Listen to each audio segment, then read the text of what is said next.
clan. Followed by a loud roar, a loud explosion occurred, and the earth shook. It felt as if an extremely large monster was ravaging the village. Could it be Kyubi?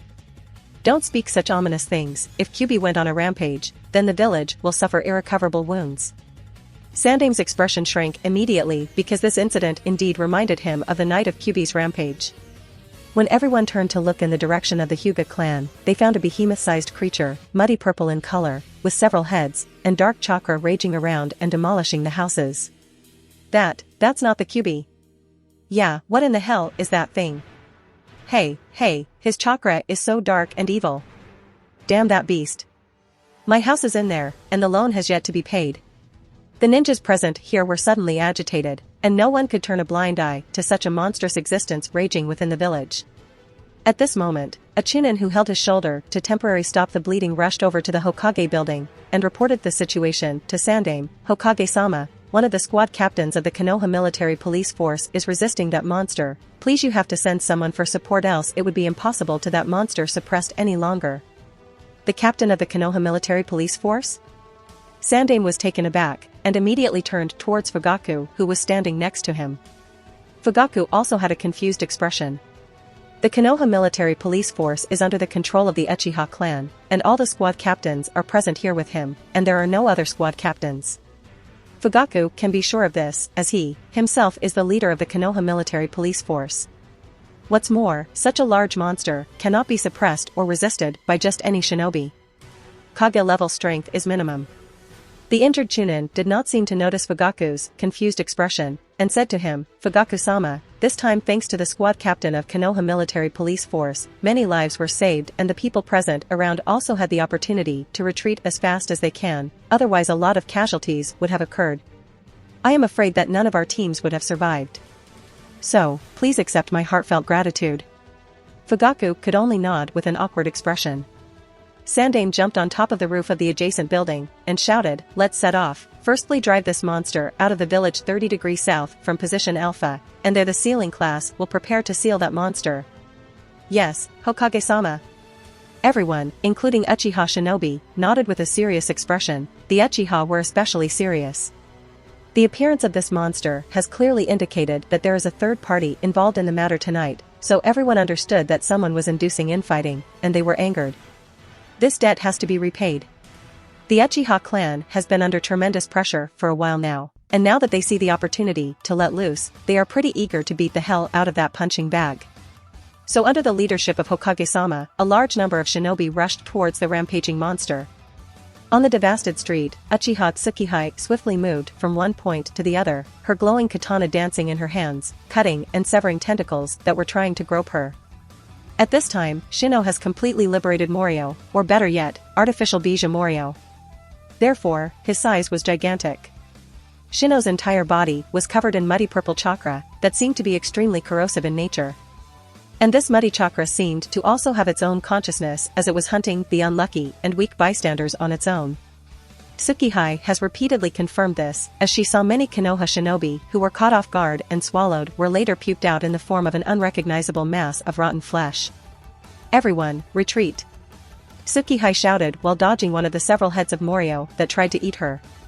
The genins or chunins present here are of no use, even if they have the will to fight this monster without a care for their lives and sacrifice it if necessary, it is of no point.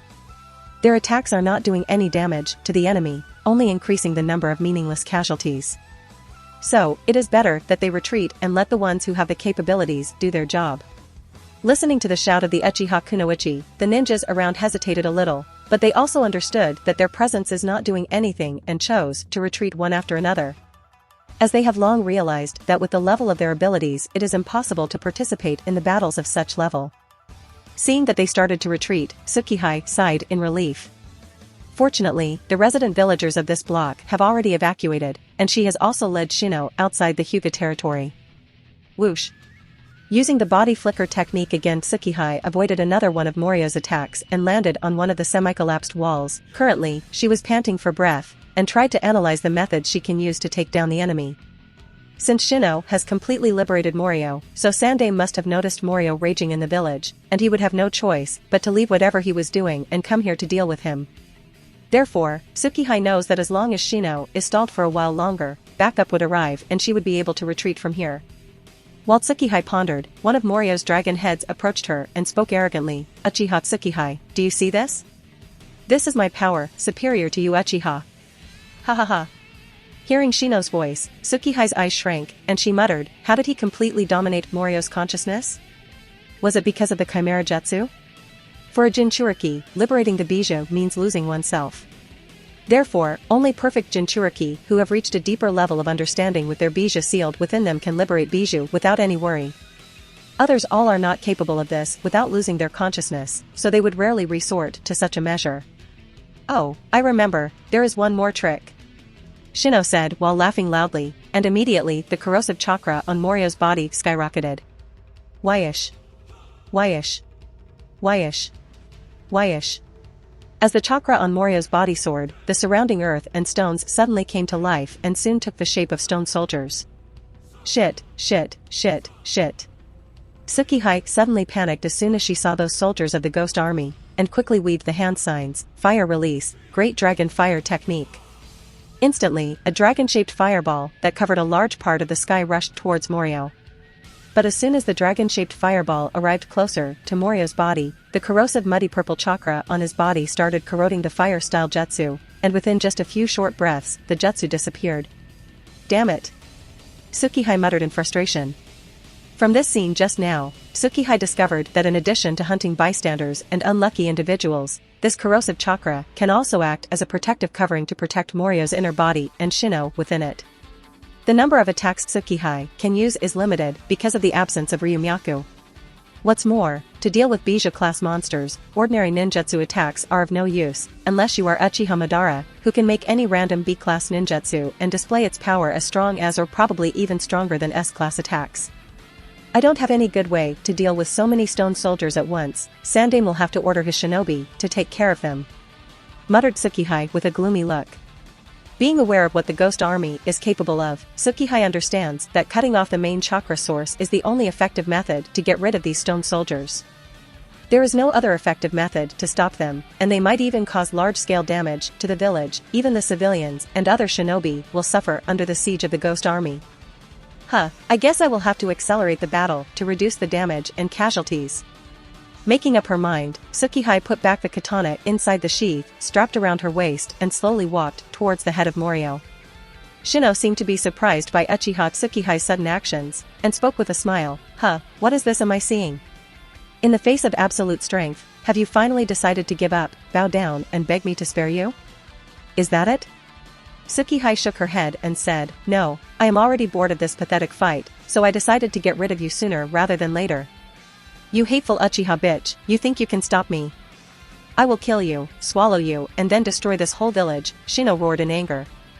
This time all the dragon heads of Morio cursed at the same time, so the sound spread all over the village, making every Konoha villager and shinobi look at each other in amazement and surprise.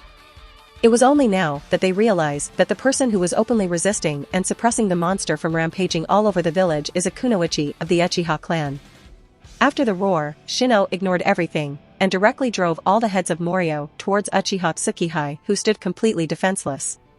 Looking at the wide-open jaw with countless large teeth, Tsukihei smirked, and the Sharingan within her changed into the complex pattern of Eternal Manjikyu Sharingan. Boom. Smash. Chomp. Swallow. To those watching from a distance, it seemed as if the Uchiha Kunoichi enraged the monster and was instantly swallowed. While Shino on the other hand laughed loudly, after realizing that he had successfully swallowed the damn Uchiha Tsukihai. So what if you are an Uchiha? So, what if you have the Sharingan? At the end of the day, it's all the same after being swallowed by me, will just turn into my ha ha ha ha ha ha ha. Stop that, ha ha ha ha. I said stop that, ha ha ha. But suddenly his voice came to a halt, and he suddenly felt that something was tickling him from within his stomach. Clutching his stomach, Morio started to roll madly in laughter. All the onlookers had their eyes turn into buttons in shock. Just a moment ago they felt sorry and sad for the death of the brave Uchiha Kunoichi, and now they don't even know what to make out of the sudden turn of event, but they did feel pity for this poor monster to have to go through such a horrible experience. Ha ha ha. Aha. Hot, hot, hot, it burns, it burns. Ah. And suddenly the monster's laughter turned into a terrible cry for pain. At this time Uchiha Tsukihai, who was swallowed by Morio, was under the protection of the basic ribcage Susanoo. According to her plan, the moment she was swallowed, she activated the Susanoo to protect herself from turning into rotten meat, but because of the lack of Ryumyaku, she only used the first stage Susanoo. Looking at her surroundings, Tsukihai smirked. Now you will understand that not everything you swallow will become the same in the end. Then began the process of taking down Morio, started with tickling the insides, then using the golden flames of Susanoo to burn the insides of Morio's body. Although, the golden flames of her Susanoo armor are not as strong as Itachi's infamous Amaterasu, they are also a force on their own. With the best ability of the golden flames, being able to burn chakra. So even it is a bijou, it doesn't have many ways to protect itself from these golden flames. And now that these golden flames have been lit within the stomach of Morio, Tsukihai can be sure that Morio won't be eating anything in the future. Aerg. It burns. Morio's cry can be heard all over the village as he rolled and wailed in pain.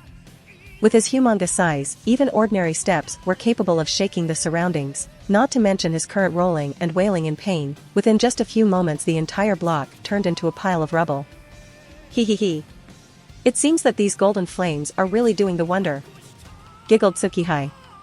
To be honest, she was a bit surprised as she didn't really expect that these golden flames would be so damaging to this corrosive chakra, and it seems that up until now she has seriously underestimated the power of these golden flames of Susanoo. And since the effect is so good, so Tsukihai would obviously not stop. As such, she increased her effort and worked harder, spurring the golden flame with all her strength, as a result turning the entire abdominal cavity into a sea of golden fire. And just as intended, soon the wailing and cry became weaker, and the movements of the body gradually stopped. Seeing that Shino was almost defeated, Tsukihai projected a chakra blade from her Susanoo and cut off one of Morio's dragon heads. Then she deactivated her eternal Manjikyu Sharingan, dispersed the Susanoo, and finally jumped out of that stomach. As soon as she came out, the first thing she did was to look at her surroundings, and she noticed that no one was present in the immediate vicinity, which was a good thing. Next, all the stone soldiers of the Ghost Army also seemed to have crumbled and collapsed. At the same time, Morio's gigantic figure started disappearing, and along with it the golden flames also went out. Soon, there was only her and unconscious Shino were present here. It seems that I went a bit overboard, muttered Tsukihai with a light chuckle. Ka. Ka. At this time a crow flew down and landed on Tsukihai's shoulder. This crow was used by Tsukihai to keep a watch over the surroundings, and now that the crow has landed on her shoulder, this indicates that a large number of shinobi will soon be approaching here. So, Tsukihai glanced at the unconscious Shino for one last time, and after thinking over it a little, she decided to leave him here. Although this opportunity to take away Shino is good, however, if Shino disappears here then it will be revealed that the Uchiha Kunoichi fighting him is still alive, which is something Tsukihai doesn't want everyone to think about. She wants everyone to think that the Uchiha Kunoichi fighting Shino was swallowed by him, and then as a last resort, the Kunoichi used some sort of kenjutsu that killed her and also defeated Shino. Doing this has many benefits. First and foremost, the reputation of the Uchiha clan will increase, as one of their shinobi sacrificed herself for the sake of the village. Many Konoha shinobi have already witnessed her fighting Morio, so this is a good thing. After all, if Uchiha Fugaku is asked as to who she is, he wouldn't really have any explanation. So, her being dead is better, as he will be able to make up a fake identity if necessary. Secondly, it will save much trouble for Shinichi. And thirdly, Orochimaru would stop eyeing her. With Uchiha Tsukihai dead, he wouldn't be able to do anything more to obtain the perfect body. As for how to obtain Chimera technique? Tsukihei has thought about it and finally figured out a method that would work perfectly if it is executed well. Moreover, if Tsukihei guessed correctly, Shino is not the only individual currently present in the village, more members of Akatsuki are also present here, probably. So, if Shino were to suddenly just up and disappear, then that would be somewhat troublesome. As such, taking him away is not worth the risk. Tsukihei has better plans to make use of Shino. With everything clear, Tsukihei once again watched the surroundings to make sure that any trace of her still being alive is not left behind, and with that confirmation, she used body flicker technique and disappeared from this place. On top of the Hokage rock, Hirako with both of his hands over his chest watched the fully liberated state of the artificial bijou gradually shrinking, and finally disappearing, and shook his head with a bit of disappointment. Sigh, what a waste. By his side stood Zetsu, who said helplessly, "Oh, the entire plan was ruined by fool Shino, and now he also seems to have lost." The appearance of the giant monster in the village directly gave away signs of the presence of a third party. And with Sandame's wicked nature, it would be very easy for him to make out the entire situation and understand that a third party intended to cause chaos within Konoha by inducing internal conflict. So, it wouldn't be wrong to say that Shino's indiscriminate behavior and rampage completely ruined their plan. Hirako said, "Since the plan failed, I will go and see if he is still alive and bring him back." Zetsu looked at the distant moon, the eye on his half-black flickered for a while, and he said with a smile, "Please do so." Although Shino completely disrupted their plan, he is still a member of Akatsuki. Moreover, his strength this time also showed that he will be quite useful in the future. And because Shino also knows too much important information about Akatsuki, so he cannot be allowed to fall into the hands of Konoha, whether dead or alive. Otherwise, too much information about Akatsuki will become common knowledge among the 5 great shinobi villages. And this is unacceptable for the leader of Akatsuki. Hirako nodded and disappeared from his position. A while after Hirako disappeared, the air near Zetsu distorted into the shape of a spiral, and the masked man walked out of it. After taking a glance at Konoha, he questioned in a deep tone, "What happened? Why did the plan not work as intended?" Zetsu sighed and explained everything. From the moment of disappearance of Uzumaki Naruto to the appearance of Shino's artificial bijou, his battle with Uchiha Tsukihei, and then Uchiha Tsukihei's self-destructing move to take down Shino. Hearing everything, the masked man frowned. Why did Uchiha Tsukihei fight with Shino? Zetsu replied, "I am not sure, but it is probably because of some personal enmity between the two. We will have to confirm it later." "Is that so?" Masked man muttered, "And according to you Uchiha Tsukihei is now dead?" Zetsu nodded, "Yes, she was swallowed by that monster, and it appears that she used some self-destructing ninjutsu to take down Shino in a last-ditch attempt, and died along with it. Such a waste." The masked man sighed, "Such a good opportunity wasted." Anyway, that aside, how did Hirako play out? His strength seems to have improved compared to the time of his battle against Uchiha Tsukihei and Oto Yumi. Zetsu nodded, His abilities seem to have improved somewhat, especially in terms of speed. I reckon that soon he will be as fast as the Raikage himself." Hearing Zetsu's words, the masked man groaned a little and said, "This guy regards himself as a hardcore follower of Nagato. I must find a way to bring him under my command." After all, it was the masked man himself who convinced Pain to support Hirako's Kekiai Genkai absorption ritual. Hirako does not know of the existence of the masked man and thinks that it was Tendo Pain with the eyes of Rikudo Sennin, who valued him and thus used the power of the organization to support his plans. Therefore, Hirako is eager to be recognized and regards himself as a hardcore follower and supporter of Pain. This is also why, when attacking Konoha this time, Hirako did not argue but directly disguised himself as Uchiha Shisui and attempted to assassinate Sandame Hokage. Because this was Pain's order. Otherwise, how could Hirako agree to remain such low-key after completing his Kekiai Genkai absorption ritual? While Masked Man and Zetsu discussed some things while observing the village, the ninjas led by Sandame arrived at the scene of battle. Looking at the originally bustling neighborhood has now turned into a destructed site with not even a single building standing intact. Everyone felt extreme anger. At this point, one of the Umbu following the team spotted the figure of unconscious Shino, and said, "Hokage-sama, this person seems to be a member of Akatsuki organization."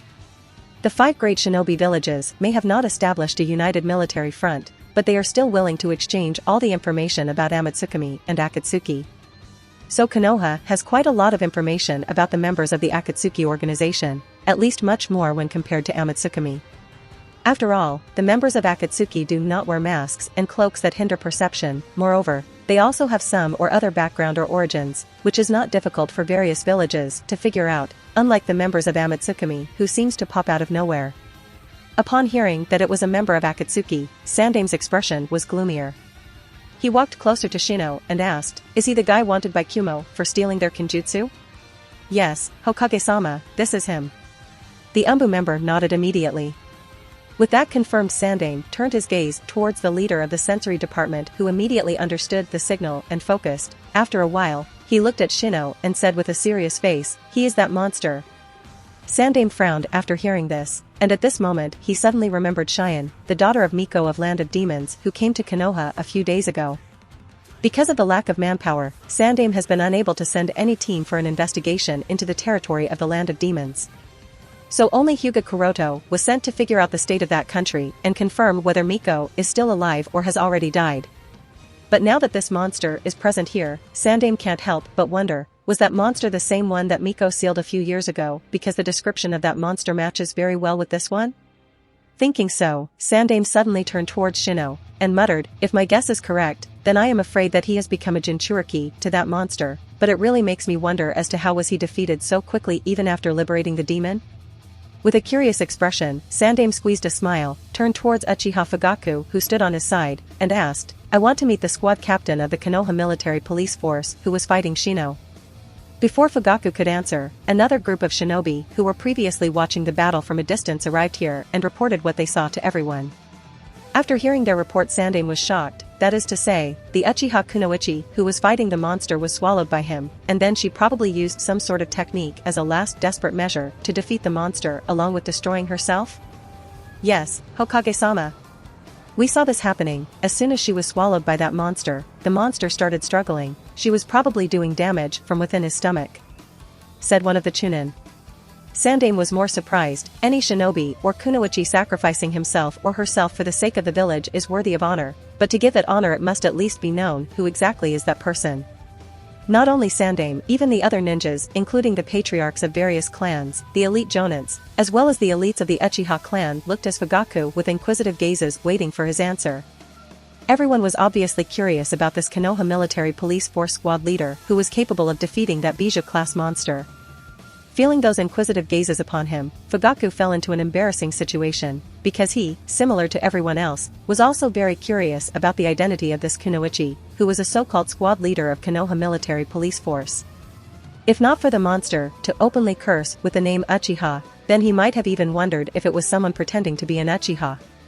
Therefore, in Fugaku's view, the kunoichi who fought Shino here just a few moments ago, although not a squad leader of the Konoha military police force, might still be a kunoichi of the Uchiha clan, but who exactly she was?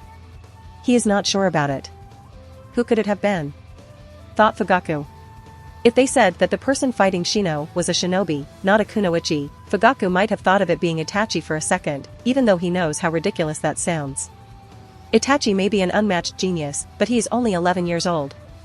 But still, considering just how much of a freakish talent his son has, it is possible that it was Itachi, but because it was a kunoichi, so it can't be Itachi. Unless Itachi has habits of dressing as females? No, that not possible. Itachi is my son, he does not have such habits. Fugaku immediately erased that thought. But then who? Because Fugaku can't think of anyone. Seeing Fugaku's silence, Sandame frowned.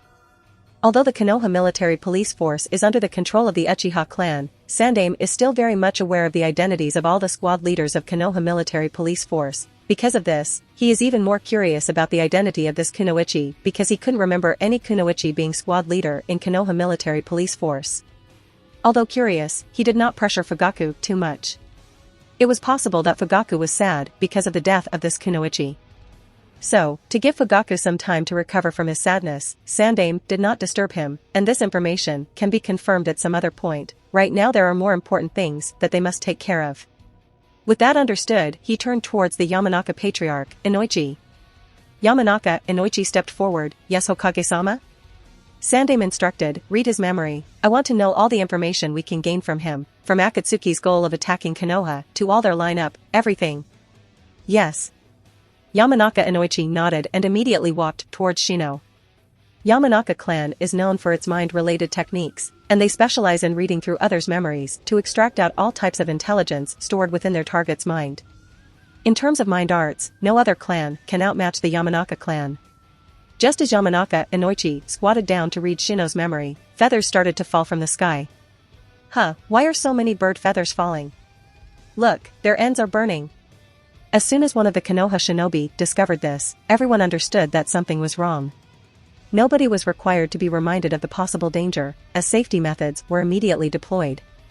Boom. Boom. Boom. Suddenly, these burning feathers exploded like an exploding tag. Everything was covered in a series of violent explosions. The earth shook because of the vibrations, smoke, and dust rose, covering the surroundings. Whoosh. While the surroundings were covered in dust and smoke, a huge bird flew over the battlefield. This huge bird is none other than the synthetic bird that was created by Hirako with the help of the Chimera technique. And it is capable of much more than just flight. Being able to destroy villages by using those exploding feathers, which are as powerful or even more powerful than exploding tags, is one of those abilities. Hirako stood on top of his synthetic bird, arms crossed over his chest, and a smile on his face, happy to see the destruction of this oh-so-detestable village. Rather than pretending to be an Uchiha shinobi and attempt to assassinate Hokage to provoke internal conflict within Konoha, Hirako prefers a simple and direct approach to destroy Konoha to exact his revenge over this hateful village. Taking advantage of the cover of smoke and dust, Hirako jumped down and firmly landed beside the unconscious Shino. Since Shino is an important source of intelligence for the village, so Konoha Umbu made sure to protect him from the attack just now. Therefore, although the explosions just now were violent, Shino, who was under the protection of several earth walls, was still safe. Hirako looked at the earth walls, then stretched out his hand and pressed on the earth wall. Immediately, the chakra that was maintaining the earth walls was absorbed into the red diamond-shaped symbol in his hand. And with chakra support gone, the walls cracked and soon collapsed into a pile of dried-up sand. The nearby Umbu, who used the earth-style jutsu to protect Shino, immediately realized that something was wrong, and instantly rushed here with his kunai drawn out. As soon as he saw this person, he took the stance and fiercely slammed the kunai in his hand on the lower waist of Hirako. Ding! The expected splashing of blood did not come, nor was there any feeling of cutting through human flesh and bones. Instead, there was a loud metal collision sound. This? The Umbu was confused and shocked, and feeling the numbness in his arm, he felt as if the person who he intended to kill was not made up of flesh and bones, but of steel and iron. Humph, as if the likes of you will ever be able to hurt me. Hirako snorted. He turned around, and with a grinning smile, directly drove his arm into the Umbu's chest. And when he pulled it out so abruptly, he had something in the palm of his hand that seemed to be beating. The last thing the Umbu shinobi saw before his not-so-surprising death was a beating heart being crushed by this person. Plop. And he collapsed. Although there was still smoke and dust covering the site, but none of the people present here were ordinary, they instantly noticed the death of a Konoha Umbu. Understanding that an enemy is here, some of the shinobi immediately used wind-style jutsu, blowing away smoke and dust to ensure a clear view of the battlefield. By the time smoke and dust cleared, giving everyone a clear view, Hirako has already walked over to Shino. Sandaime, who stood not far away, squinted upon noticing this person, and questioned with an unsure tone, You are Hirako? Because the plan had already failed, Hirako was no longer maintaining a disguise, but was in his original appearance. It's just that after having completed the ritual, he was no longer the same as he used to be. He has changed a lot, both in terms of appearance and body shape, which is completely different from the Hirako Sandaime remembered. As such, he was a bit unsure whether this person is really Hirako as he guessed or not. When he heard Sandaime's uncertain tone, a trace of anger flashed on his face. Gritting his teeth, he said, Why? Was I such a disappointment that you do not even remember who I was, Hokage-sama? Sandaime did not care about Hirako's words as his gaze was more focused on Hirako's eyes. Those eyes filled with hatred towards him reminded of that assassin that came after him a while ago, and realizing so, he questioned sharply, The assassin who attacked me was you, am I right? Mito Kato interjected with a confused expression, How could it have been him? That assassin had Sharingan. Oh, Sharingan, was it? With a cold smirk, Hirako activated the pair of Sharingan in his eye socket, and said, This pair of Sharingan was generously given to me by a guy named Uchiha Hiragi after I tortured him to death, and I am making a pretty good use of these eyes. His soul will forever be glad that his death resulted in me getting stronger, or maybe not, as his soul has already ceased to exist. As soon as the term Sharingan was mentioned, and the name Uchiha Hiragi was voiced out, the hairs of all Uchiha clan members stood up in anger, more so with the patriarch Uchiha Fugaku whose murderous aura was unrestrained. "You will atone for your crime now." Speaking so, he rushed towards Hirako. Hirako instantly lifted unconscious Shino, threw him on the back of his synthetic summon bird, then greeted Uchiha Fugaku with excitement and fervor clearly apparent in his eyes. Ding. Ding. Ding. Ding. Bang. Boom. Smash. And instantly, two people, one Fugaku and the other Hirako, fought. Their speed so fast that only sparks and sounds of collisions from time to time allowed the spectators to judge their positions. If you want to support me, check out my Patreon at https://www.patreon.com/Kaioshin. I tend to polls that decide important plot stuff in my Patreon. Many thanks to my awesome patrons: Nicholas Berenger, Ben Phillips, Yamatancho, Taco TSK, Yuki, Jose Torres.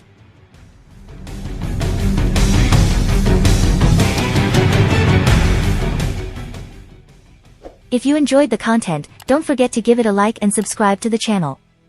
I'll be here until next time.